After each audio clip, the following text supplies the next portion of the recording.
तो जैसा कि हमने आपको अपनी पिछली रिपोर्ट में बताया था कि 6 मई को समर सिंह की जमानत याचिका पर कोर्ट सुनवाई करने वाली थी और मुकर्रर की गई तारीख यानी कि 6 मई को सुनवाई हुई भी, मगर जिसमें एक बार फिर समर सिंह ने भयंकर ड्रामा कर दिया। जी हाँ, सुनवाई के दौरान फैसला अपने हाथ से जाता देख बौखलाहट में समर सिंह ने ऐसी हरकत कर दी कि कोर्ट में बैठे लोग घबराकर चिल्ला पड़े।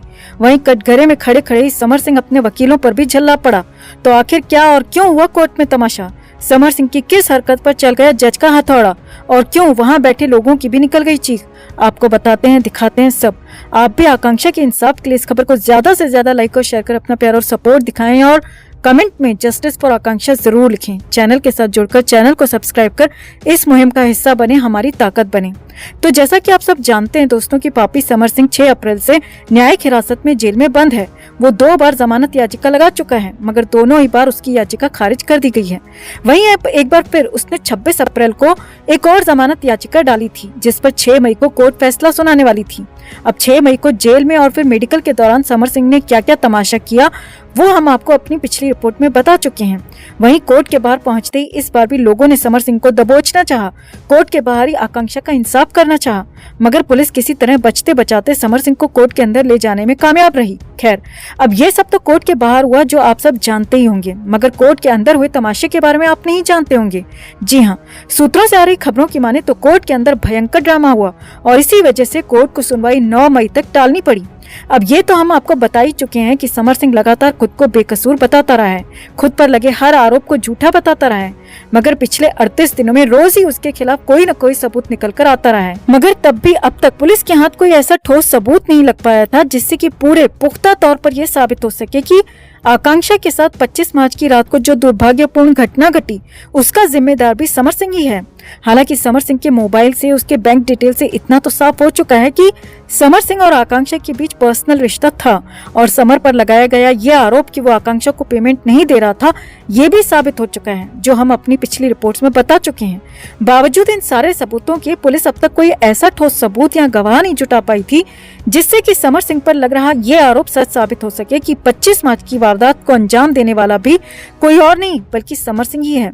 और तभी आकांक्षा का वो वीडियो सामने आ गया जिसमें उसने खुद ये गवाही दे दी कि मेरे साथ कुछ भी गलत होता है तो उसका जिम्मेदार समर सिंह ही होगा। अब इसके बाद इस केस की दशा और दिशा दोनों ही बदल गए। यहाँ केस पूरी तरह से आकांक्षा की मां मधु दुबे की तरफ चला गया। अब ये समझिए कि सुनवाई के दौरान क्या हुआ। तो समर सिंह के वकील ने अपना पक्ष रखते हुए दलील दी कि समर सिंह बेकसूर है और उसे सिर्फ और सिर्फ पर्सनल रीजंस की वजह से फंसाया जा रहा है जिससे कि उसका सक्सेसफुल करियर बर्बाद किया जा सके। वहीं समर सिंह के वकील की इस दलील को काटते हुए आकांक्षा के वकील ने कोर्ट में कहा कि ये अपने क्लाइंट को बचाने की बेहद कमजोर और नाकाम कोशिश है, क्योंकि आरोपी समर सिंह के खिलाफ पुलिस काफी ऐसे सबूत जुटा चुकी है जिससे कि ये साबित होता है कि इस मामले में समर सिंह शामिल है। अब समर सिंह इस दौरान चुपचाप कटघरे में विक्टिम वाली शक्ल बनाए खड़ा था, जैसे कि वाकई उस बेचारे को इस मामले में बेवजह ही फंसाया जा रहा हो, जबकि वो पूरी तरह निर्दोष है। मगर तभी आकांक्षा के वकील ने गूगली डाल दी और कोर्ट में जज के सामने आकांक्षा का वो वीडियो रख दिया। अब जैसे ही आकांक्षा के वकील ने ये किया तो फैसले को अपने हाथों से फिसलता देख समर सिंह बीच में ही अचानक चिल्लाने लगा, खुद को मारने पीटने लगा और जोर जोर से कहने लगा, हाँ हाँ हाँ, मैंने ही आकांक्षा को मारा है, मैं ही दोषी हूँ उसका, आप सबका। जज साहब, आप मुझे सजा दो, मुझे सजा मिलनी ही चाहिए क्योंकि मैंने आकांक्षा से प्यार किया, सच्चा प्यार, और शायद उसी सच्चे प्यार की ही कीमत चुका रहा हूँ मैं। मुझे सच्चा प्यार करने की सजा मिलनी ही चाहिए। और ये कहते कहते चालाक समर सिंह घड़ियाली आंसू बहाते हुए दहाड़े मारकर रोने लगा। समर सिंह को ऐसा करता देख वहाँ मौजूद लोग भी सकते में पड़ गए। अब ये तमाशा देख गुस्साए जज ने समर सिंह को फटकार लगाते हुए कहा कि शांत हो जाओ, जब तुम्हें अपने पक्ष में बात रखने का मौका दिया जाए तब ठीक से सलीके से अपनी बात रखो।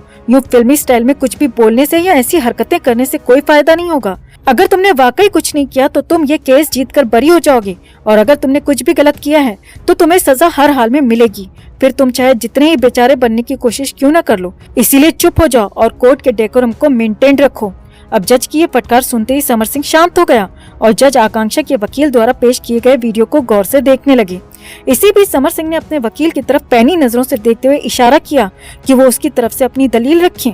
अब जज कुछ फैसला सुनाते उससे पहले ही समर सिंह के वकील ने बेतुकी दलील देते हुए कहा कि आकांक्षा का ये वीडियो जेन्युइन नहीं, ये फेक वीडियो है, इसके साथ छेड़छाड़ की गई है। आकांक्षा इस वीडियो में कुछ और कह रही है मगर सुनाई कुछ और ही दे रहा है।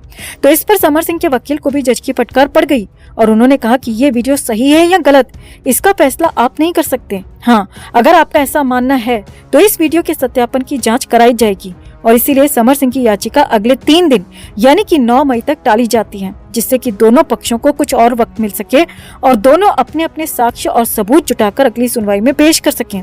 अब जज का ये फैसला सुनते हुए कोर्ट से बाहर निकलते वक्त समर सिंह अपने वकील पर झल्लाता नजर आया। वहीं आकांक्षा के वकील ने मीडिया से बात करते हुए बताया कि हमने आज भी समर सिंह की जमानत नहीं होने दी और न ही अगली सुनवाई में ही होने देंगे, क्योंकि हमारे पास ऑलरेडी काफी ऐसे गवाह और सबूत मौजूद हैं जो इस केस में समर सिंह को दोषी साबित कर ही देंगे। वहीं आकांक्षा के वकील शशांक शेखर त्रिपाठी ने यह भी बताया कि हमने कोर्ट से गुहार लगाई है कि होटल के सीसीटीवी फुटेज की अपनी निगरानी में जांच कराएं, क्योंकि पीड़िता मधु दुबे को पुलिस की जांच पर भरोसा नहीं। इसके अलावा पुलिस ने अब तक मधु दुबे का पूरा बयान तक नहीं लिया, तो कोर्ट में मधु दुबे का स्टेटमेंट भी रिकॉर्ड किया जाए। वहीं मामले की जांच कर रहे पुलिस कमिश्नर ने बिना विसरा रिपोर्ट आए आकांक्षा केस को सुसाइड का मामला कैसे बता दिया, इसकी भी तहरीर ली जाए। इसके साथ साथ आकांक्षा दुबे की मां इस केस को धारा 302 के तहत दर्ज कराना चाहती थी, मगर धाराओं की ज्यादा जानकारी न होने के अभाव में ये केस धारा 306 में दर्ज किया गया और जिसे बदलने की भी अपील हम कोर्ट में दे चुके हैं। तो कुल मिलाकर यहाँ आकांक्षा का केस पूरी तरह से पुख्ता और मजबूत नजर आ रहा है और समर सिंह का बेहद कमजोर। ऐसे में अगली सुनवाई यानी कि 9 मई की सुनवाई में भी समर सिंह को जमानत मिलने के आसार ना के बराबर ही हैं।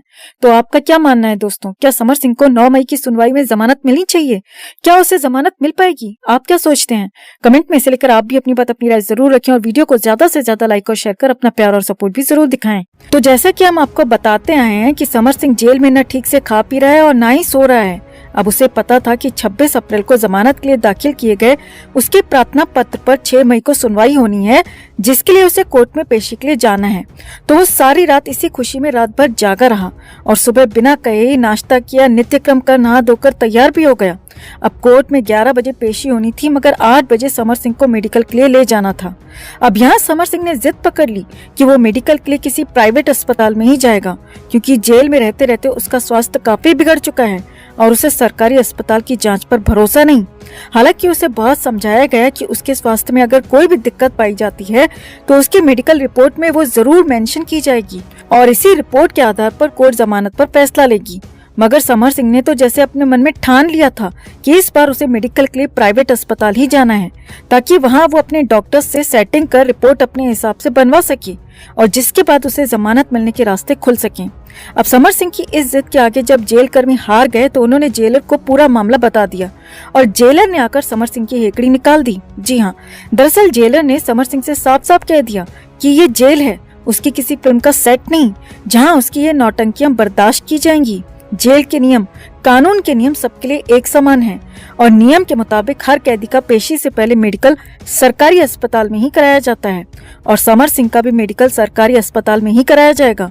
और अगर उसने अब भी ऐतराज जताया तो जेलर उसके खिलाफ ये शिकायत ऊपर तक पहुंचाएगा, जहां से ये शिकायत कोर्ट तक पहुंचेगी और हो सकता है कि शायद जो फैसला उसके पक्ष में आने वाला हो वो ये शिकायत मिलने पर बदल जाए और समर सिंह को जमानत मिलने के बजाय सजा बढ़ा दी जाए, कड़ी कर दी जाए। अब ये सुनते ही शेर की तरह दहाड़ने वाला समर सिंह एकदम मेमने की तरह गरियाने लगा और चुपचाप सरकारी अस्पताल में मेडिकल कराने के लिए तैयार हो गया।